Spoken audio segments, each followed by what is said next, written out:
Good day everybody, Ian here. That was my Ian impression and I just realized I should never do that again. Okay.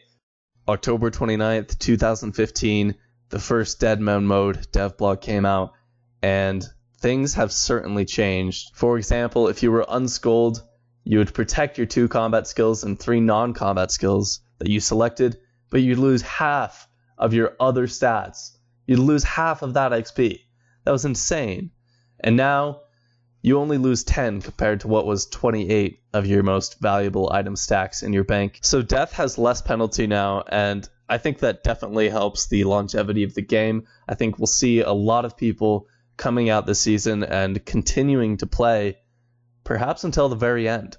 We shall see. With nothing like Barrows or Zora or anything, it's going to be a lot harder for those top tier players to just rely on their grind to win all fights. They're going to have to rely on their skill as well, and hopefully that's what will come out on top. I personally am not playing the Deadman Mode tournament, but I am very looking forward to the Deadman Mode seasonals.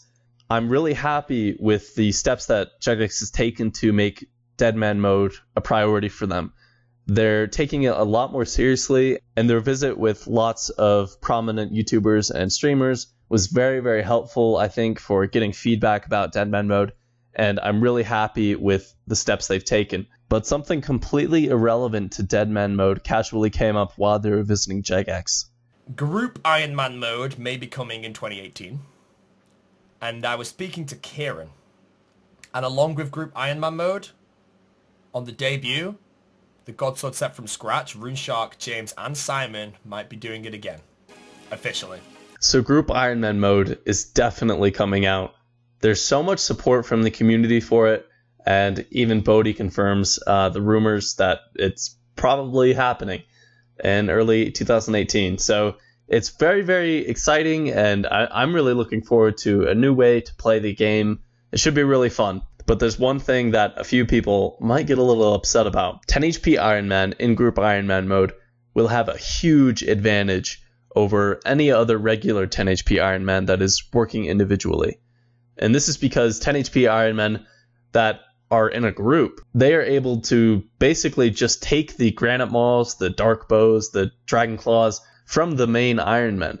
And so it's a lot easier to obtain those items if you don't have 10 HP. And so I think we'll be seeing a lot more rushers coming out. And for those of you that have started 10 HP Ironman within the last couple months, that sucks. If you're having fun on the game, then I guess that's all that really matters. But in terms of like long-term Ironman accounts where you want to get something like 60 attack, 99 strength, you might even consider starting all over with Group Ironman Mode coming out, because it'll just be so much easier to get those granite mauls and dark bows. Now, a lot of people, even watching this video, might be very skeptical about this and very worried that the PvP worlds and that Bounty Hunter will be just oversaturated with tons of no honor, 10 HP Ironmen. And that is a very scary thought. If I wanted to right now, I could go out into PvP and have a pretty good chance of killing people just with a Dragon Dagger. With Protect item on, I would be a very big nuisance in PvP. I would kill people without any risk whatsoever, and I would just be terrible negative influence. And this is incredibly biased, but I don't think that I am that kind of negative influence. I don't really flame people out, and if I know I can't get the kill, then I just tally out right away. I don't try to waste people's supplies or time or anything. And so the main threat is raggers getting a hold of some kind of account like mine and abusing the power of gaining no hit points XP whatsoever. But honestly, I don't see anything like that happening on a massive scale. Most raggers are pretty impulsive, they don't see things long term, and honestly, I don't think they have the commitment or patience required to make a singular Ironman account that, does PVM, completely different from PvP, doing like actually training Slayer. Like, how absurd does that sound for a ragger doing that? Like, I haven't met a ragger that does that, I don't think they will have the patience to get 75 Slayer even on, a main Ironman account, let alone another 10 HP Ironman in which they can't train hit points and they have to train their strength with completely alternative methods. And even if a ragger does manage to achieve all these things and get 75 Slayer and everything, harassment is still against the game rules. They could get banned.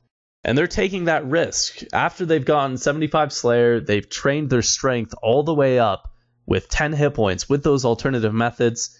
They're taking a huge risk by going out and harassing other players in the game. I do not think that Jagex should take any action against Group Ironmen or change the way that Group Ironmen interact with PvP. And this is because the huge cons associated with 10 HP Ironmen. The first one is in the name itself, 10 HP. Like, 10 HP is very difficult to work with sometimes. I probably have a 0.1 KDR, and if there's a ragger with 10 HP that is ragging you, you can just add them to your friends list and see when they're coming, and then literally just shoot them with an arrow and they'll be dead. So overall, I do not think that Jagex should take any action or change the way that Ironmen interact with PvP, even for Group Ironmen. And that's because there's still a huge time commitment associated with not only training your stats if you're a 10 HP Ironman, but also just getting the supplies for PKing. If you're going to go ahead and rag people, you still need stuff like house tabs or barrack tabs or something like that. And those take a lot of time to get. Overall, if you look at it long term, I do think it's actually decently balanced. I put over 2.3 thousand hours into my account just to die 10 times for every single kill that I get. Thank you guys for watching the video. I'm really looking forward to seasonal Deadman mode, and I'm also looking very forward to making like 5 different 10 HP Ironmen with all different builds, maybe one a Dark Bower, maybe one a Granite Mauler, Dragon Claw Rusher. We will see. But I'm definitely sticking with my current 10 HP Ironman, and I will keep making progress on that, just in case they do take some kind of action against Group Ironmen. But again, I don't think they will, and I hope they don't. Thanks again for watching, and I'll see you guys next time. Peace.